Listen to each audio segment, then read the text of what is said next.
आज हम जीन्स के ऊपर पहना जाने वाला हिप कवरिंग टॉप बनाना सीखेंगे। पहनने में बहुत ज्यादा कंफर्टेबल है और बनाने का तरीका भी उतना ही आसान है। चलिए शुरुआत करते हैं। ये टॉप बनाने के लिए मैंने 1.5 मीटर रेयॉन का कपड़ा लिया है। आप कॉटन वगैरह भी यूज कर सकते हो। ये इसकी चौड़ाई है 42 इंचेस और ये इसकी लंबाई है।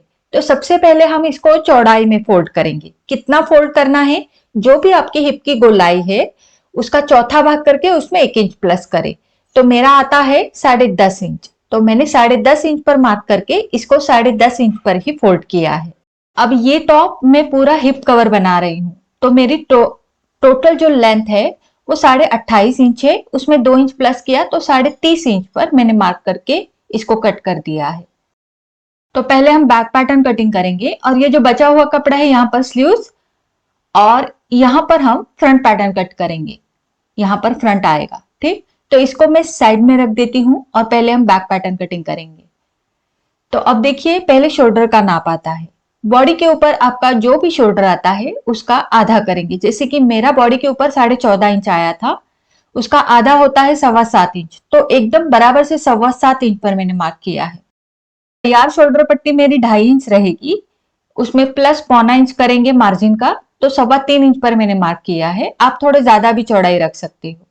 शोल्डर स्लोप हम सभी साइजेस में 0.25 इंच रखेंगे और यहाँ पर इस तरह से लाइन बना देंगे। उसके बाद आर्म होल की लंबाई कितनी लेनी है अगर आपको नहीं पता तो आपने जितना भी शोल्डर का नाप डाला है उतनी ही आर्म होल की लंबाई डाली। जैसे कि मैंने शोल्डर का नाप डाला है 7.25 इंच पर, तो आर्म होल का भी मैंने उतना ही लिया है 7.25 इंच। अब जो भी आर्म होल की लंबाई है उसका सेंटर करके वहां पर 1/4 इंच अंदर की तरफ लिया है और आर्म होल कर्व की मदद से हम यहाँ पर शेप देंगे। आप हाथ से भी दे सकते हो, ऊपर की तरफ अलग से और नीचे की तरफ अलग से, इस तरह से आपको शेप देना है। पर हमारा बैक आर्म होल का शेप कंप्लीट हो गया है। अब हम इस तरह का तिकोन लेंगे या फिर आप नोटबुक का इस्तेमाल भी कर सकते हो। जो भी शोल्डर स्लोप की लाइन है उसको टच करते हुए रखना है और आगे की तरफ जैसे भी तिरछी लाइन मिल रही है उसको खींच देना है।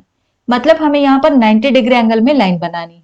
अब देखिए, जहां पर हमारे आर्म होल का सेंटर आया था वहां से मैंने नेक लाइन बनाई है। मतलब पीछे का गला आप 3.5 इंच या 4 इंच भी रख सकते हो। अब यहाँ पर कमर की लंबाई का नाप डालेंगे। तो अगर आपकी हाइट है तो आप 15 इंच पर डालें, अदरवाइज आप 14.5 या 14 इंच पर कमर की लंबाई का नाप डाल सकते हो।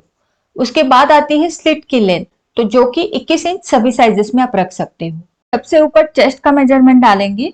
चेस्ट हमारा बॉडी के ऊपर 34 इंच है, चौथा भाग होता है 8.5 इंच, उसमें 0.75 इंचेस यानी 0.25 इंच का लूजिंग जाएगा, तो 9.25 इंच पर मार्क किया। उसके बाद कमर की गोलाई है बॉडी के ऊपर 30 इंच, चौथा भाग हुआ 7.5 इंच, उसमें 0.25 इंच का लूजिंग डाला, 8.25 इंच पर मार्क किया।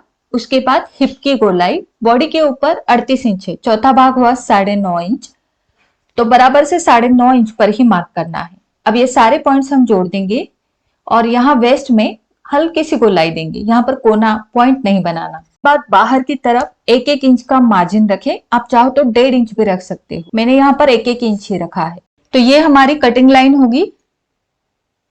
ओके, अब कोई भी ट्यूनिक टॉप बना रहे हो, जींस वेयर टॉप बना रहे हो, तो स्लिट लाइन के नीचे यानी हिप लाइन के नीचे हमें 4 से 5 इंच एक्स्ट्रा लेना होता है। तो मैंने यहाँ पर 5 इंच एक्स्ट्रा लिया है। अब आप यहाँ से सीधा कटिंग भी कर सकते हो और इस तरह से यहाँ पर जोड़ सकते हो, ठीक है। तो यहाँ पर देखिए बस आधा इंच का ही मार्जिन रहेगा, इसका ध्यान रखिए। यहाँ से सीधा कटिंग भी कर सकते हो, लेकिन अगर आपको हिप कवर टॉप चाहिए तो इस लाइन के नीचे फिर से 5 इंच आएंगे, ठीक। तो यहाँ पर मैंने 5 इंच ऑलरेडी एक्स्ट्रा कपड़ा रखा ही है और यहाँ से आपको इस तरह से शेप देना है जैसे आप वीडियो में देख पा रहे हो। कुछ एस टाइप का ये शेप रहेगा और यहाँ से हम कटिंग करेंगे, ठीक है। तो जैसे मैंने बताया आप सीधा कटिंग भी कर सकते हो, लेकिन हिप कवर चाहिए तो इस लाइन के नीचे हमने 5 इंच एक्स्ट्रा लेके इस तरह से शेप दिया है। अब हम इसका कटिंग करेंगे। यहाँ पर ये बैक पैटर्न हमारा अभी रेडी है। जैसा मार्किंग किया है वैसा ही हम कटिंग करेंगे। ये बैक पैटर्न हमारा रेडी है। अब स्लीव्स कटिंग के लिए आर्म होल नापना जरूरी है। तो जहां से हमारी स्लीव की सिलाई आती है वहीं से मैं नापूंगी। ऊपर की तरफ शोल्डर की सिलाई छोड़ देना है और यहां तक अगर मैं देखती हूं तो 8.5 इंच इसकी गोलाई आ रही है। तो ये नोट डाउन करके रखेंगे, स्लीव्स कटिंग करते टाइम हम इसको लेंगे। देखिए यहाँ पर हमने बैक पैटर्न कटिंग किया, और यहाँ पर नीचे की तरफ फ्रंट पैटर्न कटिंग करेंगे। उसके लिए कपड़े को फोल्ड करके लेंगे चौड़ाई में ही। इसके ऊपर हम बैक पैटर्न रखेंगे। अब जो हमारा बैक पैटर्न है उसके गले की ओर हमें 4 इंच एक्स्ट्रा लेना है फ्रंट को सभी साइजेस में, क्योंकि यहां पर हमारी एक बॉक्स प्लेट आती है। ये आप इस तरह से यहां पर भी रख सकते हो, ठीक है। अब जैसा बैक पैटर्न है वैसा कट करेंगे, बस गले का कटिंग नहीं करना। बाकी आप शोल्डर, आर्म होल और साइड से और नीचे से जैसा है वैसा कटिंग करेंगे। अब ये जो बचा हुआ कपड़ा है इसमें से हम स्लीव्स कटिंग करेंगे बाद में। इसको मैं साइड में रख देती हूँ। अब यहाँ वेस्ट में एक नॉच लगाएंगे और जहां पर स्लिट लाइन है वहां पर एक नॉच लगाएंगे, क्योंकि फिटिंग करते टाइम ये दोनों नॉच मिलाकर ही हमें फिटिंग करनी होती है। अब गले की ओर भी मैंने निशान बनाया, शोल्डर पट्टी का भी निशान बनाया। ये 2 निशान बहुत ही जरूरी है और फिर इसको निकाल देंगे। अब देखिए ये जो बैक आर्म होल है ना, इससे 0.75 इंच यानी 0.25 इंच अंदर की तरफ लेंगे फ्रंट आर्म होल के लिए, और हाथ से भी गोलाई दे सकते हो जैसे मैंने अभी दिखाया है। और बस ये हो गया हमारा फ्रंट का आर्म होल। अब इसके बाद यहां पर ऊपर से 0.75 इंचेस नीचे लेना है, इस और भी 0.75 इंचेस यानी पौना इंच दोनों तरफ मैंने मार्किंग करके एक लाइन बना दी, क्योंकि फ्रंट का आर्म होल बैक के आर्म होल से 0.25 इंच नीचे रहेगा। अब ये मार्किंग हो गया। अब यहां से गले का नाप डालेंगे। तो फ्रंट का गला मैं ज्यादा डीप नहीं रखूंगी।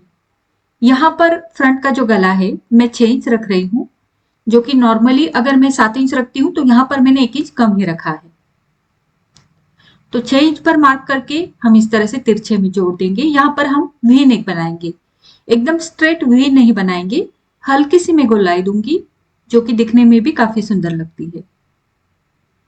और यहां से बस सीधी लाइन। अब हम इसको कट कर देंगे। तो पहले गले की ओर का कटिंग होगा, फिर शोल्डर का, और फिर आर्म होल का जो अंदर से शेप दिया है वो भी कट करेंगे। तो इस तरीके से ये हमारा फ्रंट पैटर्न यहाँ पर कंप्लीट कटिंग हो चुका है। अब यहाँ पर देखिए, अगर आपका चेस्ट साइज 28 से 33 इंच तक है तो आप 9.5 इंच पर मार्क करें। 34 से 38 इंच है तो 10 इंच पर करें, और उसके आगे जो भी चेस्ट साइज है उसके लिए आप 10.5 इंच पर मार्क कर सकते हो। मैंने यहाँ पर 10 इंच पर मार्क किया है। अब यहां से यहां हम सिलाई लगाएंगे। तो मशीन के ऊपर हम आ गए हैं और बस हमें सिंगल स्टिच लगानी है यहां पर। ओके, यहां पर आप डबल स्टिच लगा सकते हो। अब देखिए इसकी जो है इस तरह से उल्टी साइड में आपको बॉक्स प्लेट नजर आएगी। तो इसको खोलना है, दोनों साइड से बराबर से करके लेना है, और बस एक छोटा सा मैं टाका लगाऊंगी मशीन के ऊपर ही, ताकि ये जो प्लेट है बॉक्स प्लेट ये इसी तरह से है, एकदम छोटा सा गले की ओर, वो भी किनारे से हो गया, ताकि ये बॉक्स प्लेट बनी रहे। अब इसको सीधे में लेंगे तो ये कुछ दिखेगा, ठीक है। तो ये हो गया हमारा फ्रंट पैटर्न। अब हम यहाँ पर गले का फिनिशिंग करेंगे। तो उसके लिए मैंने फ्यूजिंग पेपर के ऊपर ये पट्टी निकालकर कपड़े को अटैच करके ली है। इसको मैं यहाँ पर जोड़ दूंगी फ्रंट में। सेम तरीके से बैक पैटर्न के लिए भी मैंने गले की पट्टी निकालकर तैयार करके ली थी, वो भी मैं यहाँ पर जोड़ दूंगी। जोड़ने का तरीका बिल्कुल हमारे जैसे नॉर्मल कुर्ती में हम गले जोड़ते हैं वैसे ही जोड़ेंगे। पहले मैंने गले की पट्टी को पिन से फिक्स करके सिलाई लगा दी, उसके बाद छोटे छोटे कट्स लगाए हैं, और अब हम प्रेस स्टिच लगाएंगे।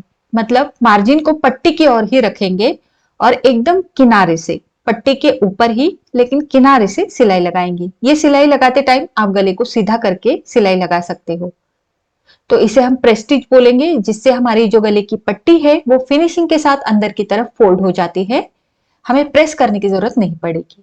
ओके, जिस तरीके से फ्रंट की पट्टी जोड़ी है सेम तरीके से बैक की पट्टी भी जोड़ी है। पहले सिलाई लगाई, उसके बाद कट्स लगाए, उसके बाद प्रेस स्टिच भी लगाई है, ठीक है। ये तीनों स्टेप्स हमने बैक की ओर भी किए हैं। बस अब बैक को ऐसे ही रखेंगे साइड में, और फ्रंट की जो पट्टी है इसको अंदर की तरफ लेकर एक एक पिन लगाकर फिक्स करेंगे। बस पिन लगाएंगे, 2 पिन्स लगाएंगे दोनों तरफ, पट्टी को बस अंदर की तरफ डालकर फिक्स करना है। अभी सिलाई नहीं लगानी, क्योंकि अभी हम शोल्डर्स अटैच करेंगे, उसके बाद हम गले की ओर सिलाई लगाएंगे। अब इसको उल्टा करके देखेंगे तो ये देखिए, ये जो बॉक्स प्लेट है ये भी गले की पट्टी के नीचे दब जाएगी। अब ले लिया है बैक का पैटर्न। ठीक है, बैक की पट्टी को हमने पलट कर नहीं लिया, बस फ्रंट की पट्टी को पलटा है। बैक की पट्टी ऐसे ही रखेंगे, उसके नीचे फ्रंट को रखेंगे और उसके ऊपर बैक की पट्टी रखकर यहाँ पर हम शोल्डर्स अटैच करेंगे, जो कि मैं हर वीडियो में आपको बताती हूँ। इससे हमारे फिनिशिंग भी अच्छा आएगा। तो सिलाई लगा दी है एक साइड की, दूसरी साइड में भी सेम सिलाई लगाएंगे। यहाँ पर आप डबल स्टिच लगा कर ले। दोनों तरफ शोल्डर की सिलाई लगाने के बाद इसको हम पलट देंगे और अब आप देखोगे कि शोल्डर की जो पट्टियां है वो बहुत ही सुंदर तरीके से यहाँ पर अटैच हो जाती है। यहाँ पर सिलाई आपको दिखेगी नहीं। अब हम दोनों पट्टियां, फ्रंट और बैक, दोनों पट्टियों को अंदर की तरफ डालकर यहाँ पर राउंड में सिलाई लगाएंगे। यहाँ पर आप उल्टी साइड से तुरपाई भी कर सकते हो या फिर सीधी साइड से सिलाई लगा सकते हो। तो मैं यहाँ पर सीधी साइड में सिलाई लगा कर लूंगी पूरे राउंड में। फ्रंट और बैक के दोनों पट्टियां एक साथ ही यहाँ पर सिलाई लगेगी। तो गले का फिनिशिंग यहाँ पर हमारा हो चुका है, ठीक।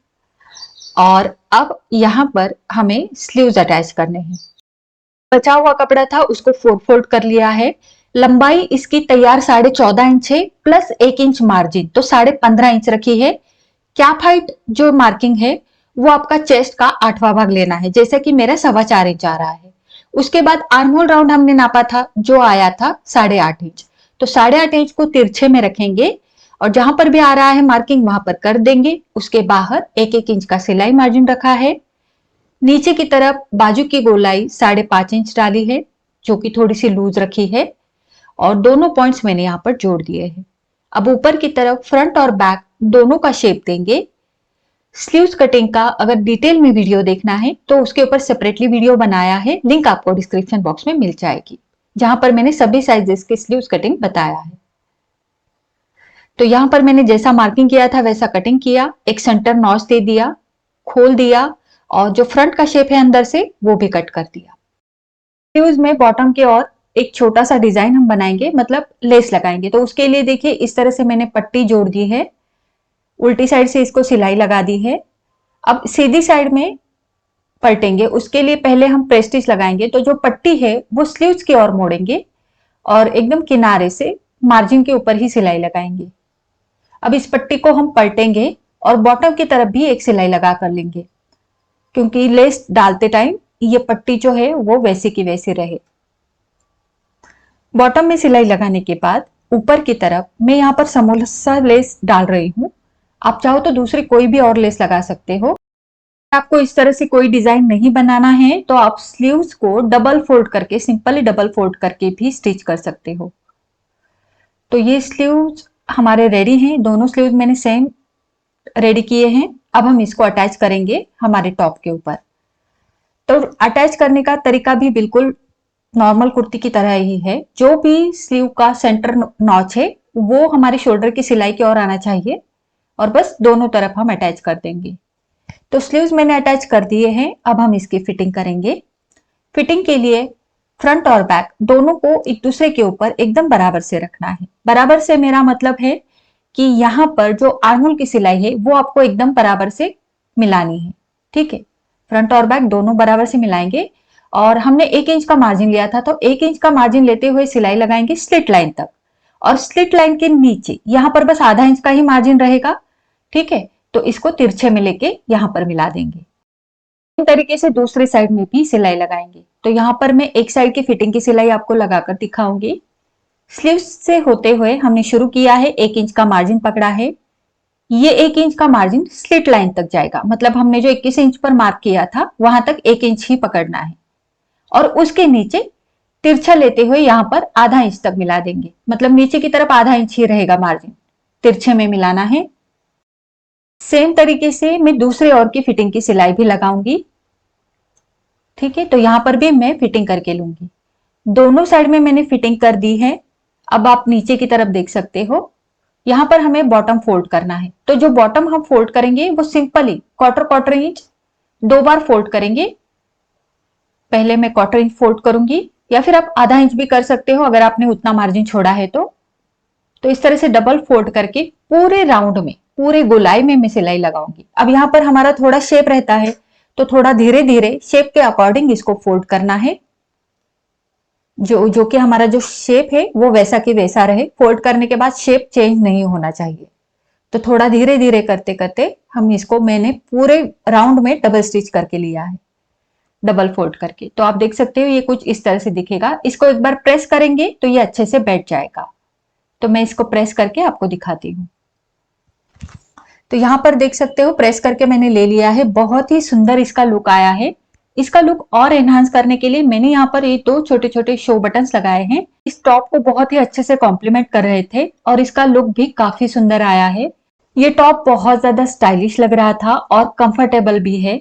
आपको जरूर पसंद आया होगा, तो जरूर ट्राई कीजिएगा। और कुछ डाउट्स रह गए हैं तो नीचे कमेंट करके पूछ सकते हो। और वीडियो अगर अच्छा लगा है तो लाइक, शेयर और चैनल को सब्सक्राइब जरूर करना। मिलते हैं हमारे अगले वीडियो में। धन्यवाद।